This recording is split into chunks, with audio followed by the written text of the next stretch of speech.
It is 26th of October 2024 and her name is Khushi Sarsar. She belongs to Jaipur.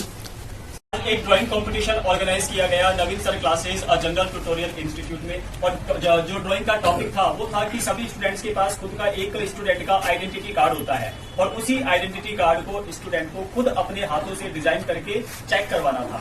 Total 10 number का ये एक test था drawing का और इस 10 नंबर में सबसे ज्यादा जो अच्छे मार्क्स गेन किए हैं वो खुशी सारसर ने किए हैं। तो सभी बच्चे एक बार खुशी के लिए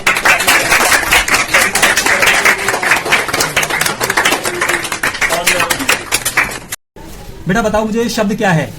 एक या एक से अधिक वर्णों से बने हुए सार्थक दबनी समूह को शब्द कहते हैं। शब्द के भेद कितने आधार पर होते हैं?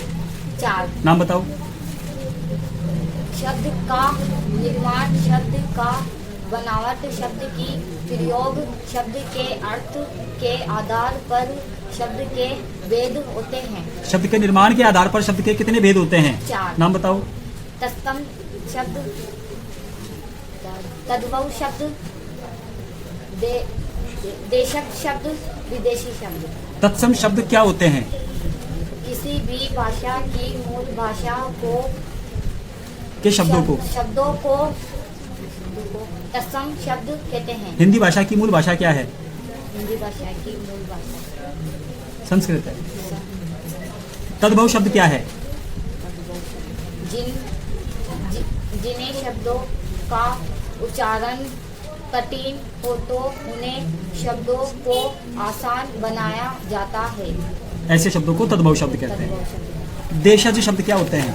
देश शब्द जो क्षेत्रीय जनता द्वारा गढ़ लिए जाते हैं देशज शब्द कहते हैं। यानी कि जिन शब्दों को क्षेत्रीय जनता अपने मन से गढ़ लेती है हम शब्दों को देशज कहते हैं। विदेशी शब्द कौन से होते हैं?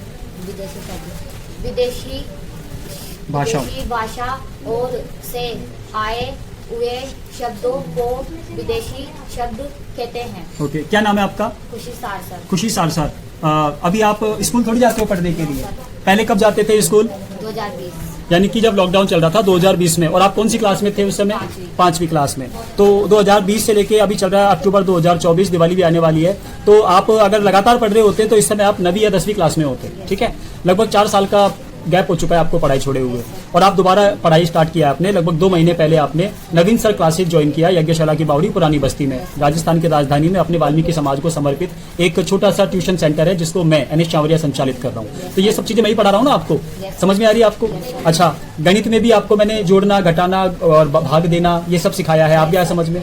ओके, पहाड़े भी सिखा दिया, आपको याद हो गया अच्छे से। आपको स्क्वायर रूट तक भी सिखा दिए हैं। अभी मैं देखता हूँ आपसे स्क्वायर रूट आपको याद है या नहीं है, वो भी मैं आपसे पूछूंगा। और हिंदी में लिखना पढ़ना आ गया आपको? आप पढ़ भी लेते हो। व्याकरण का भी आपने बहुत अच्छा शब्द के बारे में बताया, 7 सवालों के जवाब दिया आपने। और इंग्लिश में भी आप रीडिंग कर रहे हो, शब्दों को पहचान रहे हो, अच्छे से समझ पा रहे हो। इसी तरह से आपको पढ़ना है।